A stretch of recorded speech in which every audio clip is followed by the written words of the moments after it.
Hello there. Today we're talking Britain's toy soldiers, and I know what you're thinking. You are thinking, hang on, Simon, you've already made a Britain's toy soldiers video, and you would be absolutely right in thinking that. But, and here's a big but, that was quite a long time ago. That was one of the first videos I made, and the production values, I hope, are slightly better now, so I thought I would refilm it. Also, I have one or two new soldiers to the army, so I would like to show those off as well. So what I'm going to do actually is I'm going to split this video into two pieces. We are going to have first the Germans and the US troops, because Britain's released those first, and then we will have the good old homegrown British Britons. Okay, so as I say, let's start this video with the Germans.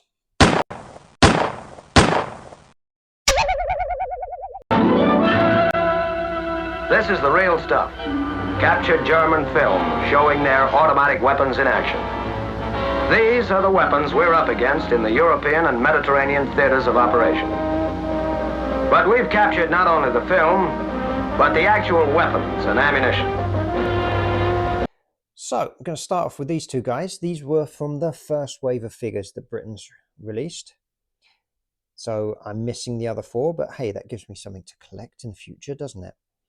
So we have this guy with his stick grenade, 98K rifle. I believe it's a 98K. Do let me know in the comments if I'm wrong. So there we go. He's nice, isn't he? It's my original from childhood figure, this one. And this one I picked up recently with his MP40 Schmeiser. Fortunately, the base has lost a little bit of colour, but that's okay because the figure is pretty much pristine. Yeah, it's missing its sticker that should be on his helmet, same as this guy, same as 99% of all these figures now are missing their insignia, helmet insignia, but okay.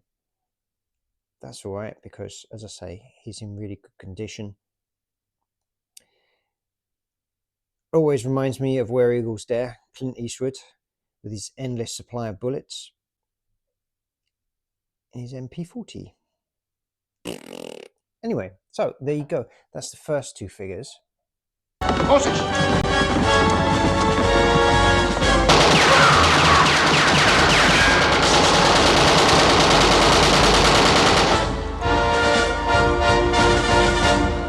Okay, so for the second wave of figures, we got this guy with his very pointy bayonet, lunging a bit high really, but okay, maybe he's trying to get someone from a wall or I don't know. Let me know what I know in the comments below. And we also have this guy, the radio operator, a slightly bent weapon unfortunately, but pretty groovy radio there with the sticker on the back showing all the speaker and the dials and the bits and bobs. And with this one, his arm moves like this, so he can be talking into Nein, Mama, you must not be calling me now, I am rather busy. Or he's eating something, look. Bratwurst. Speaking like Yoda I am. I don't know. He's a German Yoda. René, du stellst dich immer so an. Ich sag es mal so. Anyway, there we go. But we also have these two officers. Obviously, there was only one available in a pack, but I have two. It's twice as efficient, I guess. This guy is my original one from when I was a child. And this one was gifted to me by the fabulous Jason over at Travels More Jason. Go and check out his channel, link in the description. But now they can kind of, well, they have this map showing where the enemy is. And I did think about taking this sticker off and turning it upside down, so then they could be arguing about where the enemy is. They are over there, Hans. Nein, Gruber, they are over there. Nein, Hans. I have seen them. They are over there. Nine. I have the paperwork here on this folding map thing. Nine. 18. And end scene. That's not funny! So there we go. That's the German officers and the second wave of troops. So I don't have that many Germans, but do not fear. They are not fully outnumbered because they have some artillery. They have a mortar and mortar crew. Always thought the mortar crew was really cool, the way they're ready to fire or give the order to fire, and this guy's ready to drop a mortar in there. And I do actually have still some of the original plastic mortars. Somehow these survived. 99% of these mortars would have been lost in carpets or sucked up hoovers. So they are quite rare, and I have quite a few of them, as well as cocktail sticks, because some of the cannons fire cocktail sticks, which is quite fun. So let's see if it works by shooting it at the camera. Noch schneller! Schnell, schnell! Du, schnell!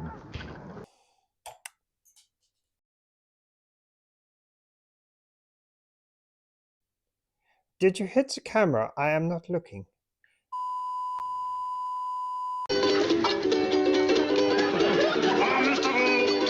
What can I do?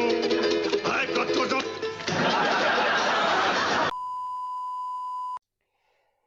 So to bolster the German infantry, we do have this Porsche designed Volkswagen Kübelwagen, the people's car of the Second World War. Mounted MG42, wouldn't want to be this guy sitting underneath it. MG42, Hitler's chainsaw. Most famous movie scene I can think of that has one of these would be Saving Private Ryan.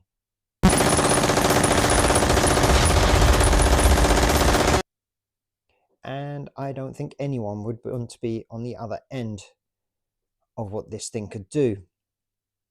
Now, the gunner does have a nice little peg up his bum. We don't shame people for their kinks on this channel. But he can bounce up and down and maybe, whoops, oh no! I have shot the driver. Anyway, and yeah, this is in such a nice condition because I've only ever had it on display. When I got this, I was in my mid-teens, I believe. So that's how to preserve your toys. Make sure you don't get them when you're a kid. I also have this Pack 40, which I used to think was a 8.8 cm Flugabwehrkanone 36, Dual Purpose Gun. but that's because I was an idiot. The 8.8 cm Flugabwehrkanone 36, Dual Purpose Gun. slightly bigger than this.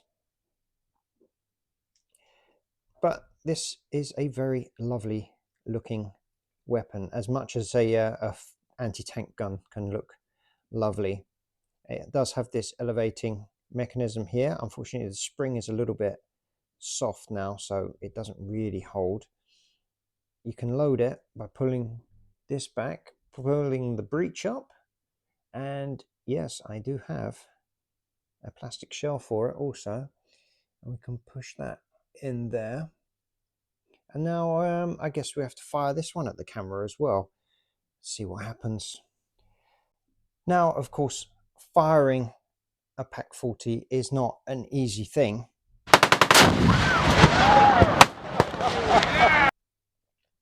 But we're going to see what happens. See if I can hit the camera with this. 1, 2, 3. There we go. We hit the camera. So there you go. That's my German forces with artillery and field support. But I also have from Tamiya a Tiger tank. It's another beautiful tank. It's a piece of junk. Now, okay, it's not really Britain's, but it does kind of scale with them. It's just slightly too small. You can see from the MG42 there on the top is slightly smaller than the MG42 here, but you can pretend it's in the distance, I guess. Now, I built this one after visiting the battlefields or the Normandy beaches one summer, and that's why we've got bits of fake tree on it and stuff, and another bit there. I was thinking of making the tank from Michael Wittmann, the Tiger ace, who, interestingly enough, had the number 007 on his tank. But this one came with 002, so that's the number it got. And then I must admit, I'm not very happy with what I did with the paint job. Let me know in the comments what you think. So there you go. And this one does have 8.8 cm Flugabwehrkanone 36, Dual Purpose Gun. the Tiger, famously built with an 8.8 cm Flugabwehrkanone 36, Dual Purpose Gun. built into it. That's why they were so feared. So there you go. Let me know in the comments what you think about my Germans. And next, we shall have a look at the US forces.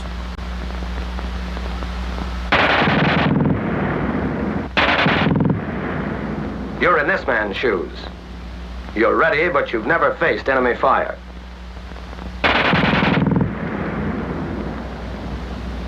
So, after the Germans having it all their way for the beginning of this video, now we've got some Americans that have come in to kick some ass.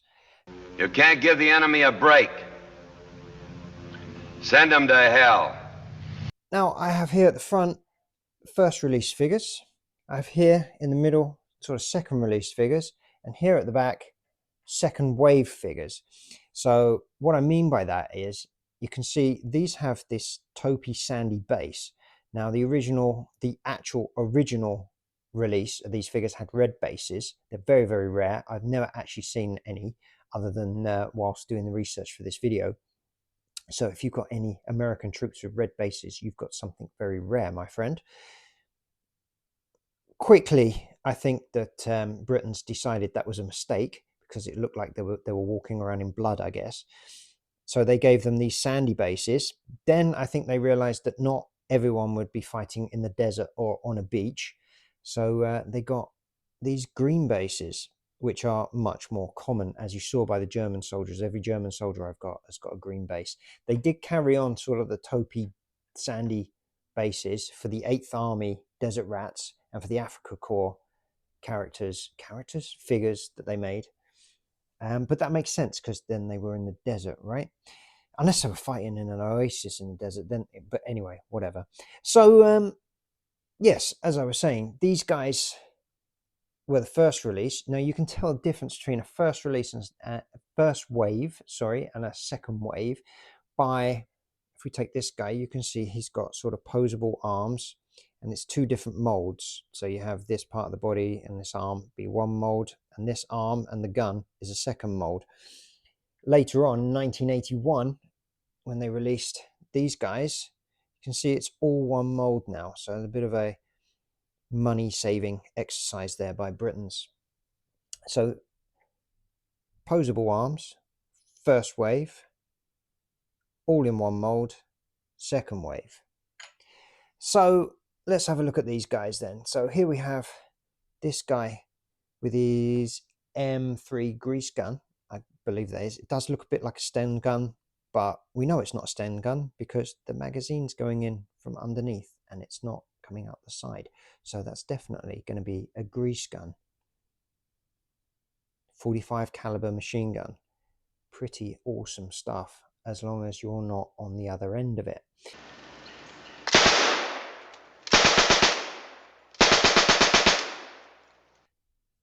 Then we have this guy. I'm guessing he's got his M4 carbine there. Now, this guy was gifted to me again by Jason at Travels and More with Jason. Again, link in the description, guys. Check him out. This guy is a recent addition to my collection. Now, something I noticed about this guy is you can remove this arm And now he's injured. Ah, medic! Which adds to the play value, I guess. Let's put those to one side and bring in these guys. So here we have this chap kneeling down and firing. Very nice indeed. We have this chap. It's just out for a Sunday morning jog in the park.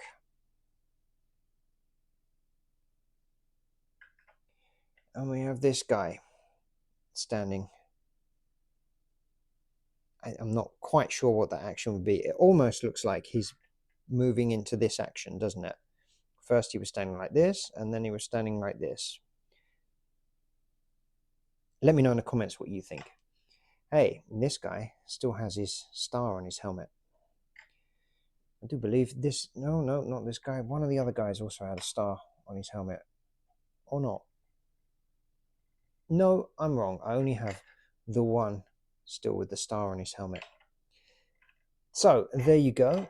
That's that wave. Then, as I say, 1981, they made a second wave of figures. Dude with the bazooka. Now, once you see that it's all one mold, you never unsee it. I'm sorry about that. Again, with the M3 grease gun. And this guy shooting his rifle. So, now, again, infantry, but they did have some artillery, so let's have a look at that then. Then, the green light.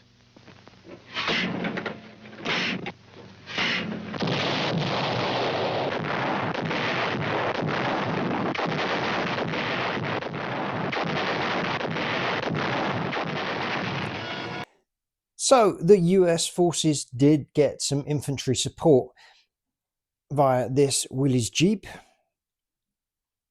which is really cool. It's got some lovely suspension going on and it just rolls so well. I probably played with this quite a bit when I was a kid, and that's why it's got some battle scars going on.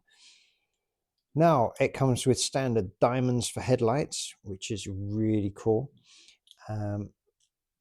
Windscreen that can be put in place or folded down. It actually holds in place when it's there. You have to lift it up a little bit to get it over that little bump there, and then you can fold it down. Browning 50 cal machine gun set up on the back there, with this guy on the back looking like Clint Eastwood or something. It's really cool. This guy looking a little bit confused, dazed and confused there on the, as the driver, probably because he's got this 50 cal machine gun firing over his shoulder, which would be enough to daze and confuse anyone, I guess.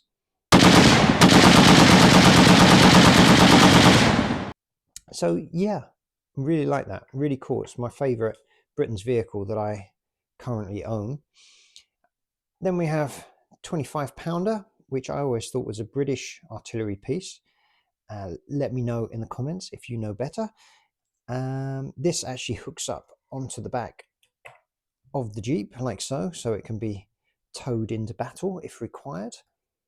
And it fires the same shell as we have for the Pak 40 that we saw earlier. Now I am not going to fire this one because pulling this mechanism back puts a lot of strain on the barrel, and what it can do is then cause the whole thing to split open, which I can show what happens with this one. This is my actual childhood 25 pounder, and this one has actually split open at some stage. It probably won't do it now. It's not going to do it now, but as you can see, we are missing the entire firing mechanism, which just broke out of it. There you go. The front's fallen off the gun. That's something different. Oh, now it's going to split open. Anyway, so if you have one of these, don't play with it. Just put it on the shelf and admire it. And there you go. This one I picked up last year when I was in England. I got this from a charity shop for 5 whole British pounds. So they're the 25 pounders. And then we have this thing. Now, I thought for a long time that this was some kind of weird American mortar, but it's actually a recoilless rifle, the M20 recoilless rifle. A new weapon joins our men in battle, a rifle without recoil using perforated shells. For example, here's the kick from the conventional rifle when freely suspended. But this new weapon, revealed by the infantry board, uses exhaust gases to absorb shock. It didn't come into actual service in the war until the very last few months of the war, so it's probably saw service in the Pacific arena, I guess. It did see service in the Korean War, and it looks like it's quite an impressive piece of kit. This one's got the stickers from the helmets on it. I don't know what I was thinking. I don't know if the stickers fell off the helmets and I just stuck them on the gun. I also noticed that on my 25 pounder also has a helmet sticker on it, and the Jeep as well. There. So yeah, I don't know what I was doing there. This one fires the same round as goes into the German mortar, standard mortar round, and you fire it by flicking this little trigger here. Unfortunately, this guy is in the way, so it's quite difficult to get your finger in there to sort of activate it. Let's see if it fires from the ground at the camera. 1, 2, 3. Not very impressive. So yeah, there we go. That's our infantry support. And with that, we have come to the end of the video. So if you enjoyed the video, make sure you hit that like button. If you didn't enjoy the video, what can I say? I did my best, right? If you're not already subscribed and you'd like to subscribe, make sure you hit the subscribe button. Share the video with fellow Britain's enthusiasts. And maybe you will be watching this video next. This is my odd Britain's video. You will enjoy it. Ja? Dankeschön. Tschüss.